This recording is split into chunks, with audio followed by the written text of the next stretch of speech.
Algunos de sus trabajos son 40 publicaciones científicas en revistas internacionales y más de 80 publicaciones a congresos científicos nacionales e internacionales. 1,300 citas a los trabajos científicos publicados por él. Profesor invitado en las siguientes instituciones: en la Universidad Complutense de Madrid, la Universidad de Utah, la Benemérita Universidad de Puebla, la Autónoma de San Luis Potosí, la Autónoma de Ciudad Juárez, el Instituto de Biotecnología de la UNAM y la Universidad de Guadalajara. Director de 12 tesis de doctorado, 11 de maestría y 11 de licenciatura. Responsable de 13 proyectos de investigación con financiamiento, de los cuales 7 han sido financiados por CONACYT. Desempeño académico administrativo, coordinador de posgrado en Ciencias Fisiológicas, coordinador general de investigación científica en la Universidad de Colima. Pues hay que recibirlo con un aplauso.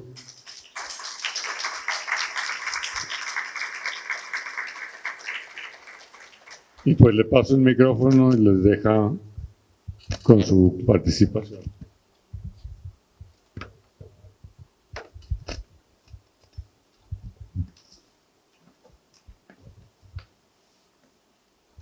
Bueno, gracias, muchas gracias.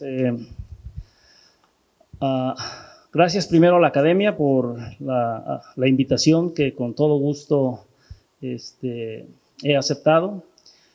Y muchas gracias a la gente de la Casa del Archivo por esta tarea pues tan loable que llevan a cabo desde hace mucho tiempo. Me da mucho gusto ver jóvenes, eso es importante. Porque cada vez menos jóvenes quieren dedicarse a esta tarea, que es el trabajo del científico, y más gente se quiere dedicar a la política, lo cual pues como que no sale. Bueno, miren, déjenme hablarles un poco de lo que va a consistir esta plática. La Academia Mexicana de Ciencias me hizo mucho énfasis en que esto tenía que ser una plática de divulgación, no es una plática científica. Lo cual a mí me agrada mucho, porque nosotros tenemos pocas oportunidades justamente de divulgar. Estamos tan metidos en nuestro trabajo cotidiano, discutiendo temas con colegas, muchas veces temas incomprensibles, que cuando se dan estas oportunidades, pues es importante que las aprovechemos. Bueno, si me das la siguiente, Juan, por favor. Miren, primero les quiero presentar, es que me voy a bajar, Juan, porque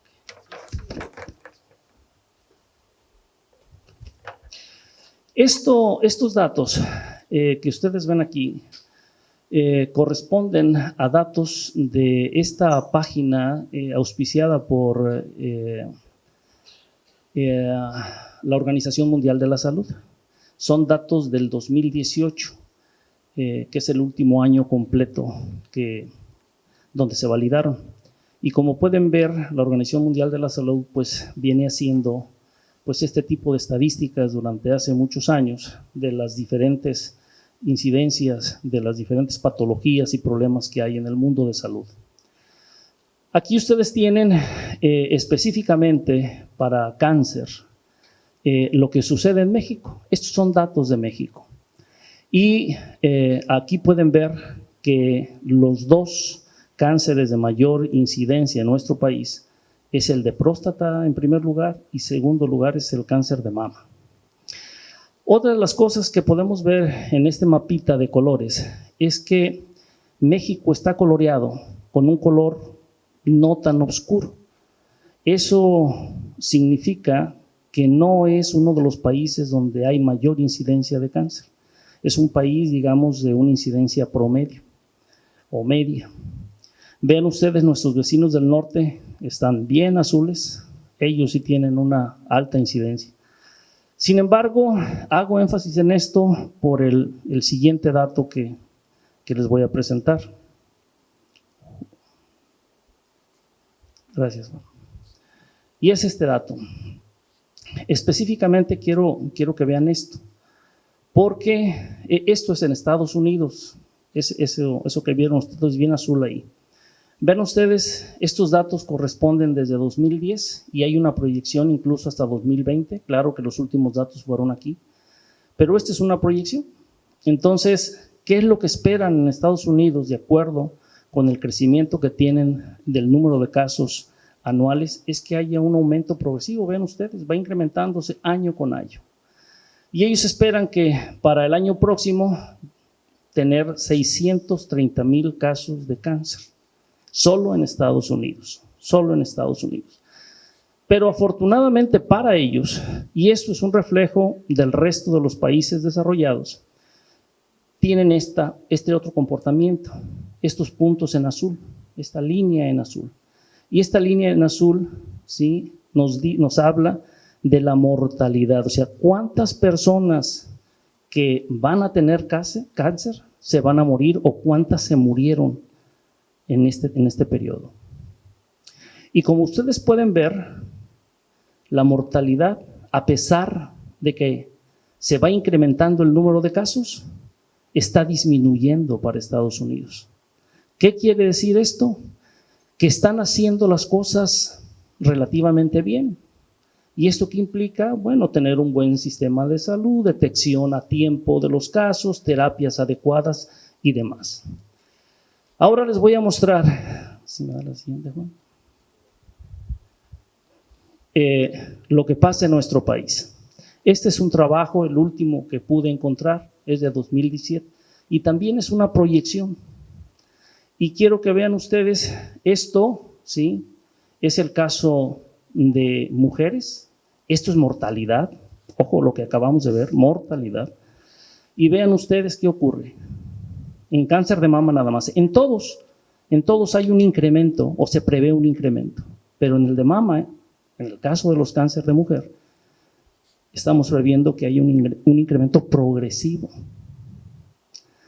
Y en el caso de los hombres tenemos algo muy parecido, solo que en este caso, pues el cáncer de próstata es el que lleva a la delantera y con expectativas de seguir creciendo, no sabemos hasta cuándo ni hasta dónde. ¿Qué significa esto? Que evidentemente en México no estamos haciendo las cosas como se debe. Y esto le podemos rascar mucho, podemos decir que el sistema de salud, que la detección temprana nos está dando, etcétera, etcétera. Y sí hay datos de algunos de los posibles factores que inciden en este crecimiento de mortalidad. Esto es, en pocas palabras, lo que significa es que las mujeres y los hombres en México se van a seguir muriendo, quién sabe hasta cuándo, y va a seguir incrementándose, pues, conforme se incremente la incidencia también. ¿Sí me das? Y para grabar el asunto, vean ustedes lo que está marcado en amarillo, ¿sí? Y vean ustedes la fecha de donde se obtuvieron estos datos. Si ustedes ven ahí, esta es la tasa de mortalidad. Y Colima resulta ser que desde 2013 ocupa el primer honroso lugar en mortalidad de cáncer. ¿Por qué razón? No lo sabemos, al menos yo no lo sé. Y es raro porque es un estado, pequeño, todavía con mucha naturaleza, muy poco industrializado.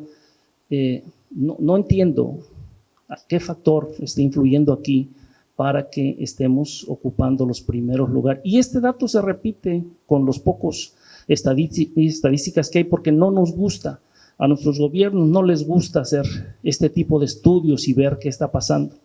Ahí mismo, en la página de la Organización Mundial de la Salud, uno puede ingresar y ver, por ejemplo, que México no tiene datos para los años anteriores a este que les acabo de mostrar, y menos tiene datos por regiones o por estado. Y uno se mete y puede ver que, por ejemplo, países como Suiza, que son del tamaño de un estado en México, tienen sus 7 regiones perfectamente estudiadas y que cada año ingresan datos, y no solamente por región, sino por etnias. En Estados Unidos, California también lo hace. O sea, ellos saben qué incidencia tienen de cáncer para la gente asiática, para la gente latina, para la gente anglosajona, etcétera, etcétera. Cosa que nosotros no hacemos. Bueno, ya los asusté un poco, ahora vamos a hablar de lo que sigue. Bueno, ¿qué es el cáncer? Esta es la parte. La respuesta sería relativamente fácil diciendo que es una patología que tiene ciertas tales o cuales características. Pero lo que sabemos hoy es que esto no es del todo cierto y que en realidad se le llama cáncer a un montonal de patologías que tienen características diferentes, desarrollos diferentes, marcadores moleculares diferentes, etcétera, etcétera. Entonces, simplemente por llamarles de algún modo a todas esas, se les llama cáncer.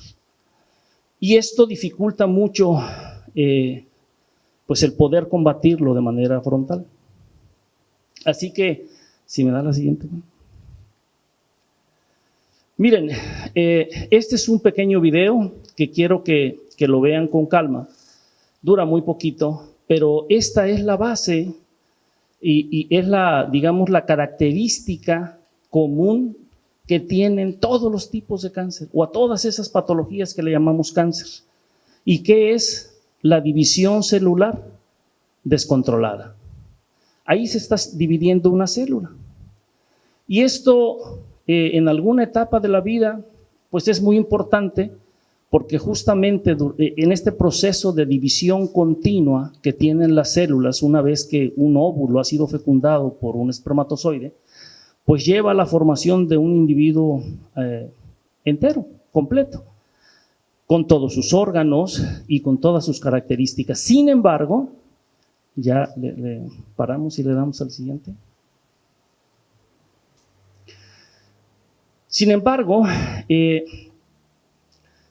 este proceso divisorio que lleva a la conformación de órganos y sistemas en un individuo no se da por siempre, tiene que parar en algún momento. ¿Por qué?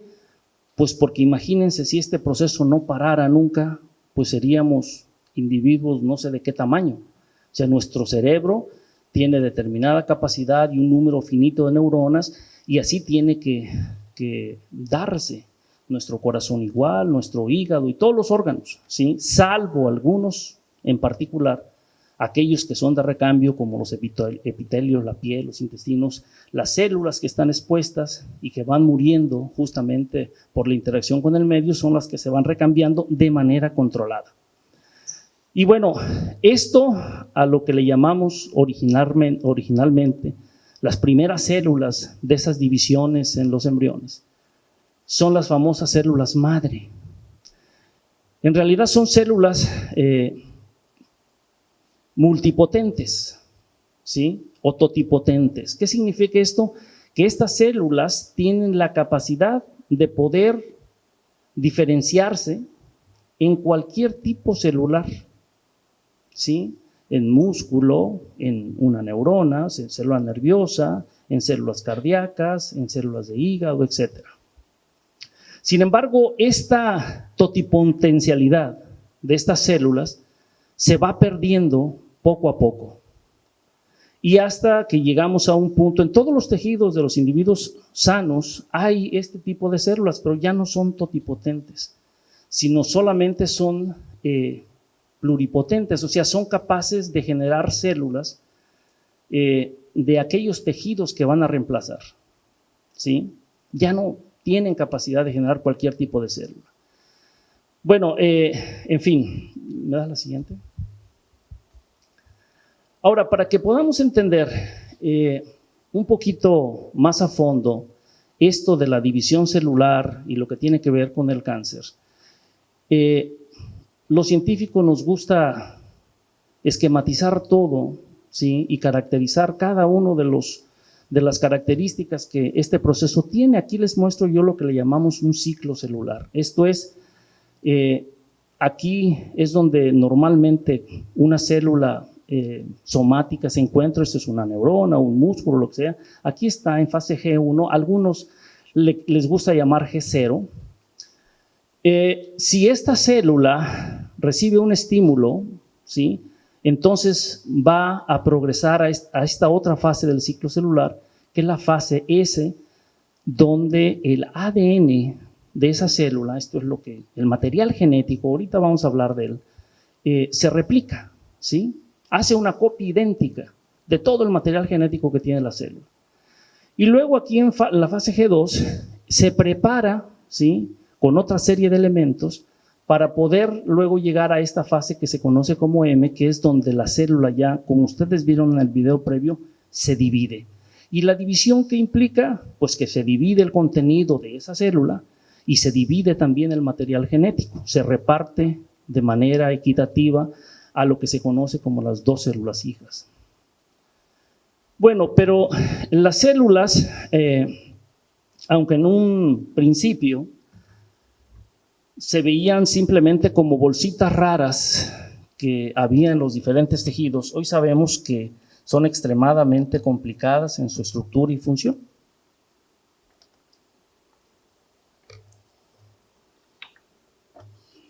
Aquí hay un dibujito de los elementos principales que tiene una célula. Esto que ustedes ven aquí como una doble pared es la membrana. Y esa membrana, aunque aquí en la figura se sigue viendo pues solamente como una pequeña bolsa que recubre la célula, hoy sabemos que la membrana es un organelo celular muy complejo y que está involucrado en un montón de procesos celulares. La membrana celular es quien está mediando los procesos que se llevan a cabo en el interior de la célula con el estímulo externo. ¿Quién es el estímulo externo?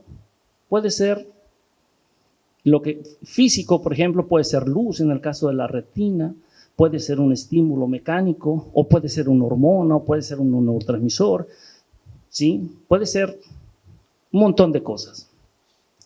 Entonces, aquí en la membrana se da un proceso que se conoce como traducción, esto es, tiene que llevar el recado hacia adentro y aquí hay un montón de elementos que hacen eso y luego también dar una respuesta. Esto es desde el interior de la célula, tiene que venir una respuesta hacia el exterior también. Y bueno, hay otros elementos importantes que seguramente ustedes recordarán. Aquí en color moradito está el núcleo. ¿Y qué es el núcleo? Bueno, el núcleo es el organelo de la célula encargado de resguardar el material genético. Y hay otros elementos, esto que ustedes ven aquí en azul y esto un poco verde, son dos tipos de retículo endoplásmico, el liso y el rugoso, y luego estas que están acá, ¿sí? Son las mitocondrias, ese es el lugar donde se genera la energía metabólica para las células. Y este de aquí es el Golgi, que es quien se encarga de compartimentalizar todo lo que viene de la célula hacia el exterior o hacia el interior mismo de la célula. Entonces, todo esto está conectado de alguna u otra manera. Y cuando se altera alguna de las funciones de cualquiera de esos organelos, entonces hay problemas. Ok, ¿me das la siguiente? Miren, vamos a irnos primero con el material genético. ¿Por qué? Porque ahí es donde inicialmente ocurren en el cáncer los cambios. Ahí empiezan los cambios, ahí se empiezan a gestar. Resulta que en el caso del humano, aquí están los famosos cromosomas, los 23 pares, los 46 cromosomas. Cada uno de estos que está coloreado aquí, pues es uno de los pares y ustedes pueden ver que siempre están dobles. Esto significa que uno de esos cromosomas lo adquirimos de la madre y el otro vino del padre. Y que la combinación de esos dos pues nos dan al final de cuentas la información con la que trabaja nuestro sistema o nuestra célula. Bueno, todas las células, cada uno de nuestras células tiene este juego completo, estos 23 pares depositados en su núcleo, eso que les mostraba yo ahí en la figurita como de color guinda, ¿no? Morado. Ahí están resguardados. Esa es la información. ¿Esa información qué es? Pues es el todo. Es la información que traemos desde hace miles de años o millones de años y que ha venido pasando de una generación a otra y es la que nos hace ser como somos, o sea, que tengamos el cabello de ese color o de ese tipo, si vamos a ser chaparritos, si vamos a ser gorditos, si vamos a ser de una manera u otra. Ahí está la información. Ahora bien, desde aquí ustedes pueden ver, bueno, los cromosomas es un paquete, ¿sí? Un ovillito bien enredado de la molécula que forma el famoso ADN, que es el ácido desoxirribonucleico, y que todos han oído hablar, la famosa doble hélice que aquí está, y que tiene una simplicidad impresionante. ¿Cuál es la simplicidad? Bueno, que está formado solamente por 4 elementos, ¿sí? Aquí están TA y además acomodados nada más de 2 maneras, ¿sí?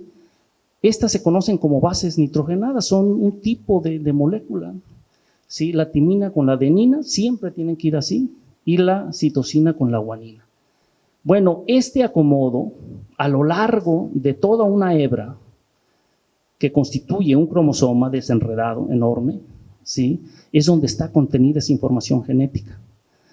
A esa compartimentalización de esa información le llamamos genes. Esos son los famosos genes, ¿sí? Y un gen, cuando se traduce en una proteína, el resultado es una proteína, un polipéptido, es otra molécula, pues, pero son las que hacen todo, es la que nos da la estructura y nos da la función de todo el entorno de la célula, ¿no? Y del organismo. Y bueno, aquí nada más para mostrarles qué tan largo o qué tan grande puede ser un cromosoma. Tomé el cromosoma X, que no es el más largo de todos, pero es uno de los más largos, ¿no? Creo que el más largo es el segundo par. Y miren, tienen 153 millones de pares de bases, o sea, de estos parecitos, de estas moléculas esenciales.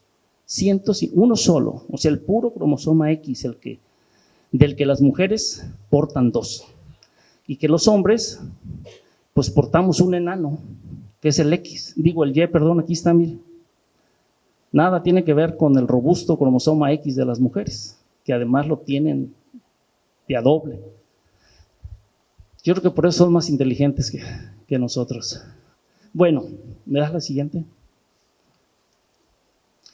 Bueno, pero si volvemos a nuestro camino del cáncer, ¿qué significa esto de los cromosomas? Bueno, una célula, o sea, el cáncer no aparece en algún determinado momento. ¿Y cuándo aparece? Bueno, pues cuando secciones de ese ADN que está en los cromosomas empieza a dañarse. Vean ustedes ahí la estrellita, quiere decir que estos ya sufrieron algún tipo de daño y se alteró esa secuencia que inicialmente teníamos, que es la secuencia normal.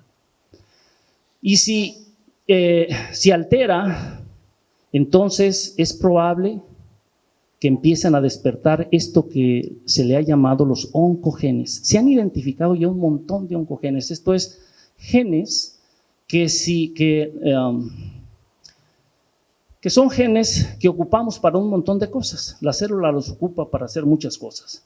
El problema es que si esos genes se empiezan a producir en exceso, entonces se vuelven peligrosos y pueden ser los generadores de ese desequilibrio celular al que llamamos cáncer, ¿sí? Ahora, las células son muy sabias y tienen la contra, que son los genes supresores de tumores.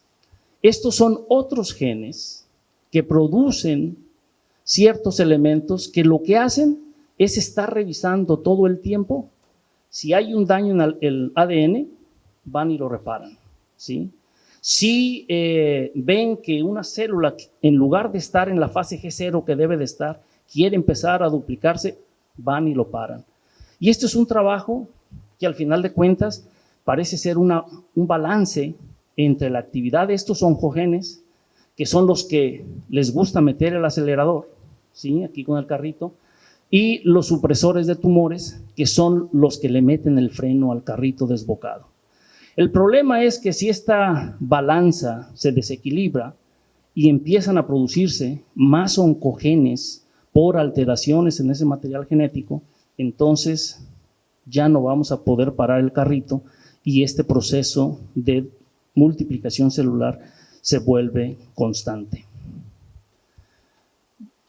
Bien, a la siguiente. Bueno, miren, hablando ya de lo que ocurre en un tumor o en el desarrollo del cáncer. Aquí, todos esos cuadritos que ustedes ven son las células que forman este epitelio, ¿sí? Resulta que inicialmente una celulita o dos o muchas, ¿sí?, empiezan a alterarse.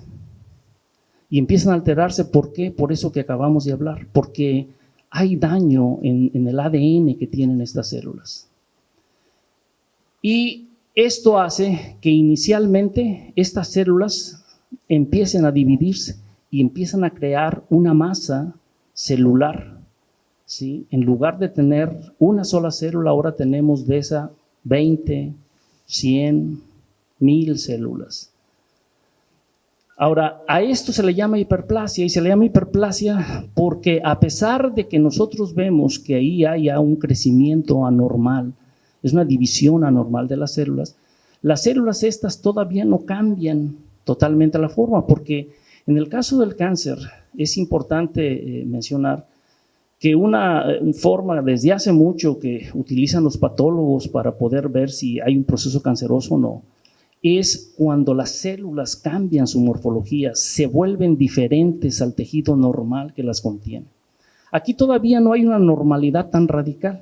Sin embargo, aquí en el siguiente, lo que le llaman displasia, vean ustedes que hay células verdes, iguales a estas, pero ya tenemos células muy diferentes. ¿Qué quiere decir? Que estas células aceleraron su proceso de diferenciación, de desdiferenciación, ¿sí? Y luego aquí vemos un estado más avanzado, donde la cantidad evidentemente es mayor y tenemos un tumor de un tamaño mayor. Sin embargo, aquí las células y el tumor en general todavía están circunscritos a un lugar.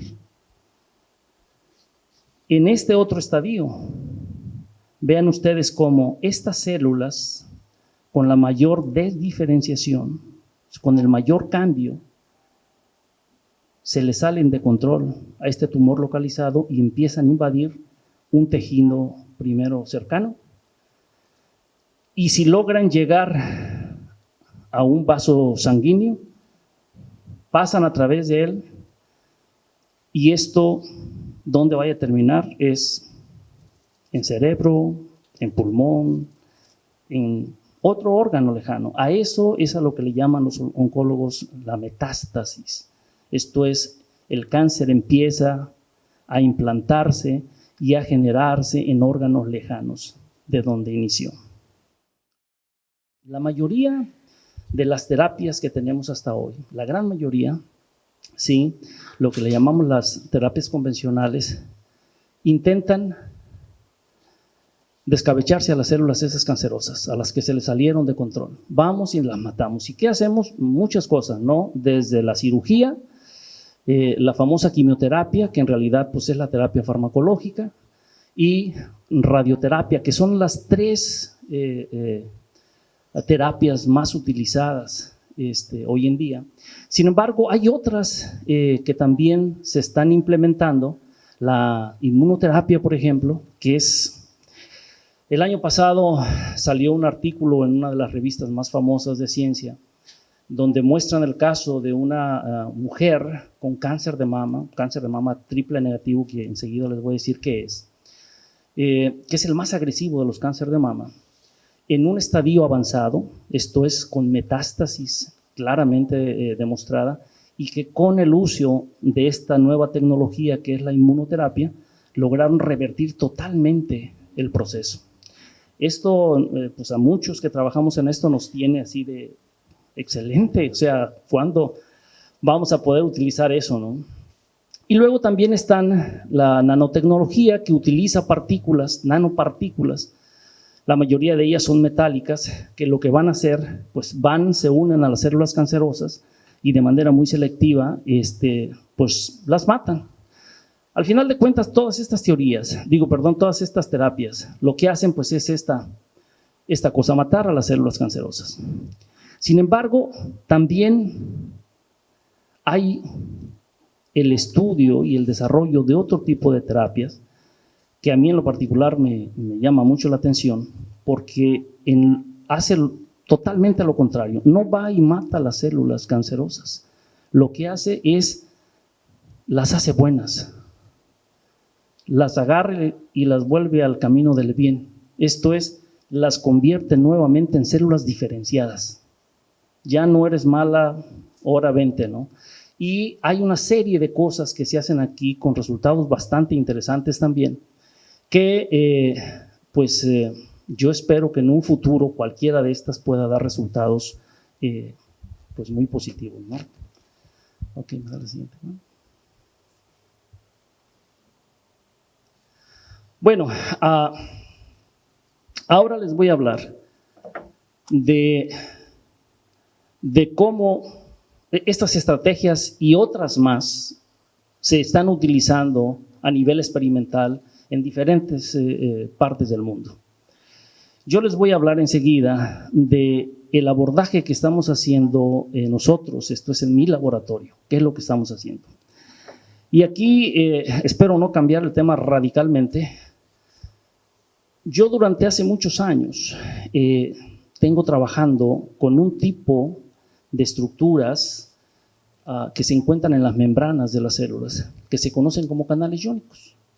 Y estos canales iónicos son proteínas complejas que lo que hacen es regular el paso de diferentes iones en la membrana celular, desde el exterior al interior, o en los organelos intracelulares, en el retículo, en el Golgi, en mitocondrias, en el núcleo y demás, ¿no?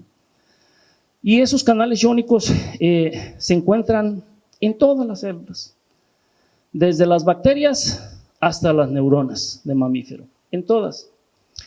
Solo que en algunos tipos de células su funcionamiento se ha hecho tan complejo que generan una señal eléctrica, que es la señal eléctrica de la comunicación a nivel celular por excelencia.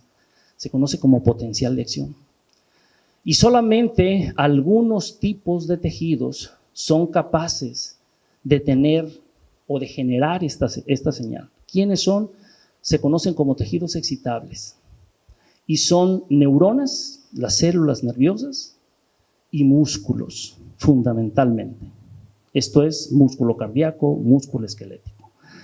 Y esta señal es la señal que nos permite, básicamente, tener conciencia del medio ambiente en el que nos movemos. Porque esa señal es la que lleva la información a nuestro cerebro. Entonces, lleva la información de nuestra retina, y por eso podemos ver. Lleva la información de nuestro bulbo olfatorio, porque podemos sentir olores, de nuestra presión, si nos dolió la panza, si nos duele un dedo, si tenemos fiebre o no tenemos. O sea, toda esa información es censada, ¿sí? Y a través de esa señal que está siendo mediada por estas proteínas, por los canales iónicos, es que se lleva y además se da una respuesta también, ¿sí? Ahora bien, ¿por qué les hablo de esto? Pues porque resulta que hace 3 años probablemente, sin querer, queriendo, como quien decía, la chimotrufia, llegamos al cáncer a través de los canales iónicos. Resulta que probando algunos fármacos que son endógenos, ¿sí?, encontramos que inhibe un canal iónico y resulta que ese canal iónico es importante en cáncer de mama.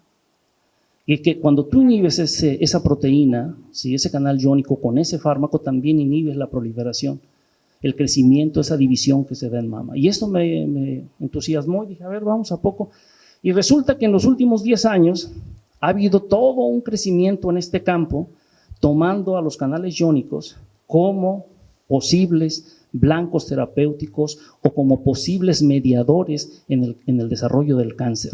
Y obviamente una posibilidad adicional de poder utilizarlos para curar la enfermedad. Bueno, la siguiente. Bueno, ya les dije lo que son los canales iónicos. Ahora, ¿qué es lo que sabemos de estas proteínas relacionadas con el cáncer? Miren, aquí, como ustedes pudieron ver antes, está el ciclo celular, pero correlacionado con diferentes canales. Estos canales pueden permitir el paso de sodio o de potasio o de calcio o de cloro de manera muy específica. Y eso es importante porque para la célula significa algo, ¿sí? Es una señal, le dice que haga algo o que deje de hacer algo. Entonces, en el caso del ciclo celular resulta que los canales iónicos son importantes porque son los que permiten el desarrollo de ese ciclo celular. Y no solamente eso, si yo inhibo estos canales iónicos, ¿sí?, o la consecuencia de ellos, también inhibo el crecimiento de las células. Y eso todavía entusiasma más. Bueno, la siguiente. Y como les digo, en la literatura más reciente, estos son los diferentes tipos de cáncer, de pulmón, de páncreas, de próstata, colorectal, gástrico, de mama. Y vean ustedes, estas cositas que están aquí en diferentes colores representan a los distintos tipos de canales iónicos involucrados en los distintos tipos de cáncer. Entonces quiere decir que lo que sea que esté haciendo que haya una expresión de oncogenes está vinculado con estas proteínas y que si modulamos la funcionalidad de estas proteínas vamos a modular también el cáncer. Es una, digamos, esa es la apuesta que nosotros estamos haciendo, no solamente nosotros, sino otros laboratorios en el mundo. ¿Y cómo lo hacemos? Ahora les voy a contar de qué manera es que en nuestro laboratorio abordamos este estudio de canales iónicos con cáncer. Miren, una de las técnicas que más utilizamos, en la que nosotros suponemos que somos expertos, es una técnica electrofisiológica. Esto es, un canal iónico, como permite el paso de un ion. Un ion es una molécula cargada. ¿Qué quiere decir? Que acarrea carga, es lo mismo que el movimiento de un electrón en un conductor, en un cable. Entonces, yo puedo medir ese movimiento. Y lo mido utilizando una técnica, a estos señores que desarrollaron la técnica a mediados del siglo pasado, les dieron el premio Nobel, a Huxley y Huxley se llaman, y lo que consiste es en utilizar aditamentos que nos permitan llegar hasta, esta es la membrana de una célula, y aquí como florecita se esquematiza un canal iónico, y puedo registrar incluso la actividad. Es de las pocas técnicas que permiten registrar actividad de una sola proteína. Bueno, nosotros lo podemos hacer con este tipo de aproximación. Y bueno, lo que hacemos es ver si en este tipo de cáncer hay más canales, hay menos canales, qué pasa si yo los inhibo, qué pasa que si yo los activo, etcétera, y cómo responde el cáncer a todo esto que le estoy haciendo, ¿no? Lo siguiente. Bueno, otra, otra, Juan, por favor. Falta exactamente. Otra aproximación experimental que hacemos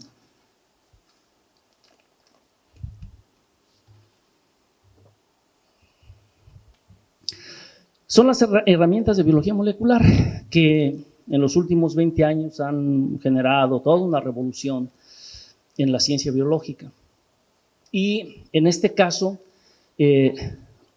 cuando empezamos este proyecto, insisto, porque para mí es reciente pues el involucrarme con canales y cáncer, hace 3 años, 2 años y medio, lo primero que hicimos fue, a mí no me gustaba la idea de estudiar un tipo de cáncer en particular y una célula en particular y centrarme ahí, tratar de ver qué pasaba. Yo lo que me interesaba y me sigue interesando es ver si hay una relación entre estas proteínas que aparentemente son muy importantes en el desarrollo del cáncer y el desarrollo del cáncer. Eso es lo que a mí me interesa. Y nos planteamos el proyecto como tal. Entonces, ¿a quién elegimos? Pues elegimos cáncer de mama, porque hacia allá nos llevó el destino. Sin embargo, ¿qué cáncer de mama? Como les decía, hay muchos tipos de cáncer. Bueno, nosotros elegimos el cáncer de mama más letal, el que más mujeres mata, el que más reincidencia tiene, el que menos terapias tiene para paliarlo. Y este cáncer es el cáncer de mama triple negativo. Así se le llama porque hay 3 marcadores, 3 moléculas en la membrana que curiosamente no están en estas células, ¿sí? Y es la única característica común. Entonces lo que hicimos es tratar de buscar en los bancos de células que hay a nivel mundial, pues células que fueran bien caracterizadas del estadio 1, desde que vieron ustedes que apenas empieza la masa de células a dejarse de diferenciar, hasta el estadio 4, que es el metastásico.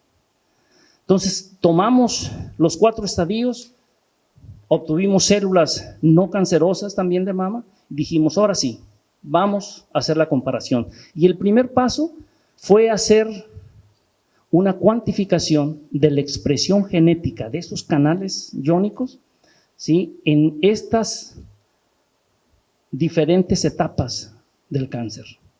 Y es lo que ustedes pueden ver aquí en un mapita de colores. Si, entre más rojo se ponga el cuadrito, esto que está aquí es el nombre del gen, que es un canal iónico.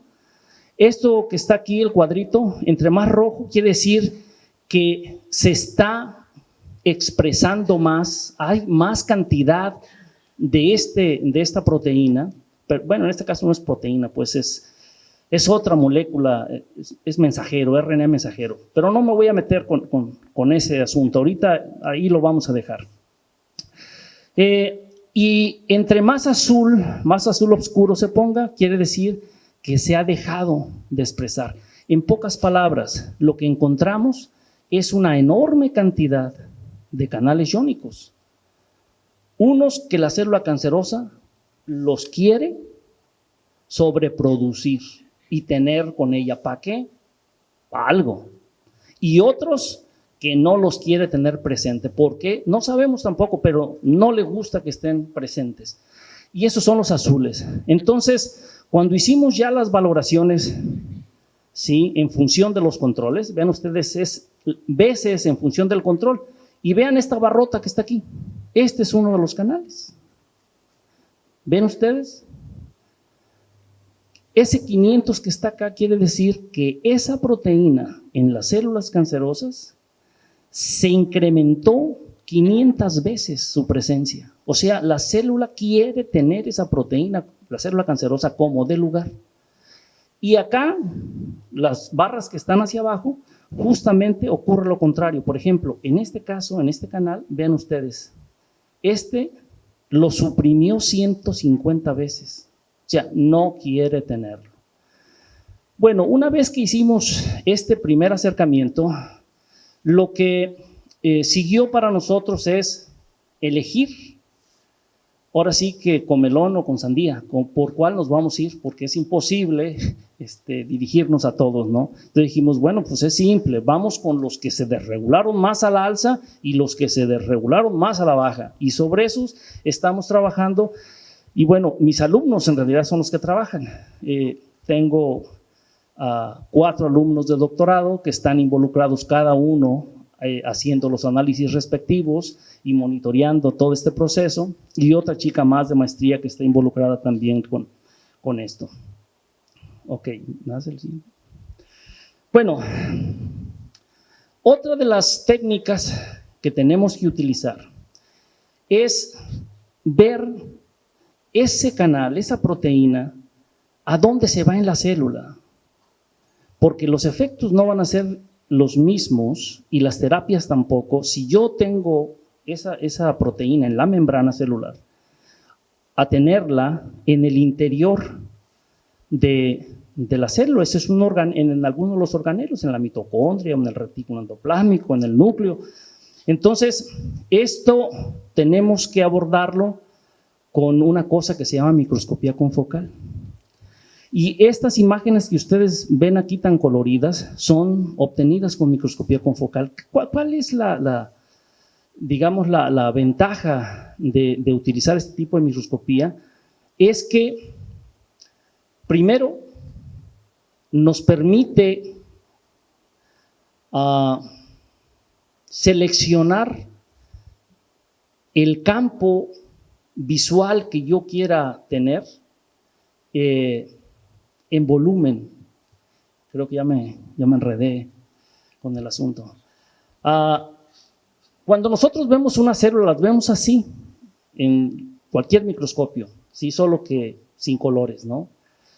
Pero parecería que son planas, y esto no es cierto. Las células tienen un volumen, aunque sea un espesor muy, muy pequeño.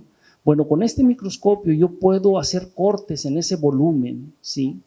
Y luego hacer una reconstrucción tridimensional de la célula. Y esto a mí me permite saber dónde mi proteína se está integrando fundamentalmente, ¿sí? Aquí, por ejemplo, en esta figura tengo un doble marcaje. Esto es, pusimos, que es la otra parte de la técnica. Eso en azul que ustedes ven son los núcleos de la célula, y están en azul porque utilizamos una molécula que es una molécula fluorescente. Esa molécula fluorescente, cuando yo la ilumino con una determinada longitud de onda, no me hagan caso, o sea, de las longitudes, brilla azul, y otra brilla verde. En este caso es una estructura del citoesqueleto de las células, ¿sí? Sin entrar. Acá tengo un triple marcaje, si ustedes ven, otra vez el azul de los núcleos, lo verde de esta misma estructura, pero en rojo están marcadas las mitocondrias, ¿sí? Y si ustedes ven partes amarillitas, recuerden que la interacción de azul y verde te da amarillo. Eso a mí me habla de una posible localización o una cercanía, ¿sí? O una colocalización, así se le llama en este campo. Entonces, esta es otra de las técnicas que nosotros utilizamos muy a menudo. ¿Sí me da la siguiente? Bueno, otra de las cosas, si le das ahí el play, vean, esto es en campo claro. Nosotros ponemos una muestra de nuestras células con todos los requerimientos nutricionales que requieran, y luego lo que hacemos es ponerles una etiqueta, ¿sí? Esto lo hace un software ahí en el microscopio, y yo empiezo a tomar fotografías cada determinado tiempo. Y vean ustedes cómo las células nunca están quietas. Estas células son de cáncer de mama. Vean ustedes, hay un movimiento siempre de estas células. Esto a mí me permite luego determinar trayectorias de las células y movilidad de las células. Aquí se le llama motilidad. ¿Por qué? Porque resulta que a medida que las células se van malignizando, las células cancerosas, entonces también incrementan su capacidad para desplazarse y moverse. Por eso la invasión más rápida de tejidos lejanos, entre otras cosas. Entonces, esta es otra de las aproximaciones que tenemos con la microscopía, que es el seguimiento. Este se le llama tracking. Ok, ¿me das la otra? Y bueno, este es otro de los abordajes que hacemos.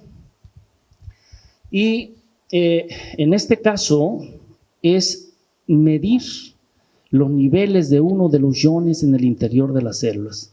Este ion es el calcio. ¿Y por qué calcio? Porque nosotros ya sabemos, tiene mucha evidencia ya en la literatura, que el calcio está desregulado en la célula cancerosa, claramente desregulado.